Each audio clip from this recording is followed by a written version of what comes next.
আপনি কি কখন লবণে পোকা দেখেছেন? না, কখনোই দেখেন নাই। লবণে কখনো পোকা ধরে না। কেন ধরে না? আজকের আমরা তা আলোচনা করব। বিসমিল্লাহির রহমানির রহিম। সম্মানিত দর্শক শ্রোতা, আসসালামু আলাইকুম ওয়া রাহমাতুল্লাহ। আপনাদের সবাইকে শুভেচ্ছা জানাচ্ছি জানা বিষয় চ্যানেলের পক্ষ থেকে। বরাবরের মতো আজ আমি আপনাদের সম্মুখে আলোচনা করব একটু অজানা এবং বৈজ্ঞানিক বিষয় নিয়ে। আমরা আজ আলোচনা করব লবণে পোকা ধরে না কেন। যদি আপনি জানতে চান, বুঝতে চান, তাহলে ভিডিওটি না টেনে সম্পূর্ণ দেখবেন। তাহলে চলুন মূল আলোচনায়। লবণে পোকা ধরে না কারণ লবণের সংস্পর্শে পোকা এলে পোকার শরীরের পানি লবণ চুষে নেয়। লবণ শুষ্ক, এই কারণে পোকা মারা যায়। লবণের উচ্চ ঘনত্ব পোকাদের কোষের ভারসাম্য নষ্ট করে দেয়, এই জন্য পোকাদের বেঁচে থাকা খুব কষ্টসাধ্য হয়ে পড়ে। তাছাড়া পোকারা বিশেষ করে ছত্রাক, ব্যাকটেরিয়া খাবার খায়, যেগুলো লবণের ভিতর থাকে না। লবণে আর্দ্রতা থাকে না, এগুলো লবণের ভিতর জন্মাতেও পারে না। চিনি, তেল, ডাল, চাল, ফ্যাট এই সমস্ত খাবারে আর্দ্রতা থাকে। এই সমস্ত খাবারে ছত্রাক এবং ব্যাকটেরিয়া জন্মে, যার কারণে পোকা ওখানে জন্মগ্রহণ করে এবং তাদের বসবাসের একমাত্র নিরাপদ স্থান।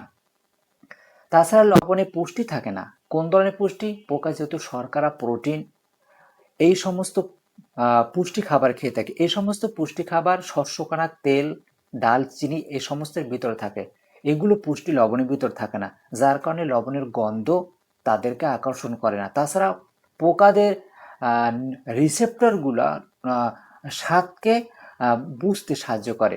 হ্যাঁ, কোনটা কি স্বাদ আছে তারা বুঝতে সাহায্য করে। এই জন্য স্বাদ অনুপাতে, গন্ধ অনুপাতে, খাবার অনুপাতে তারা সে জায়গায় যায়।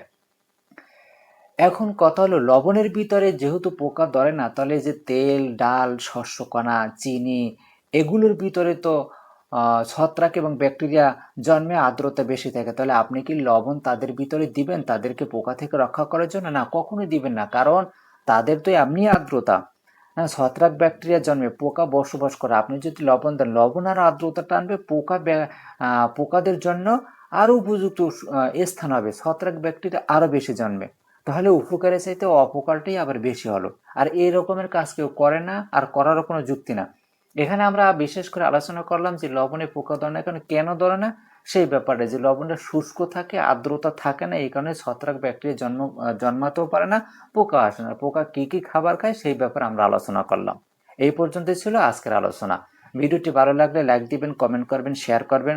আপনাদের কমেন্টের উত্তর দেওয়ার চেষ্টা করবো আমি ইনশাল্লাহ। তবে সবসময় একটা বিনীত অনুরোধ করে অশালীন বা অসামাজিক কমেন্ট করবেন না।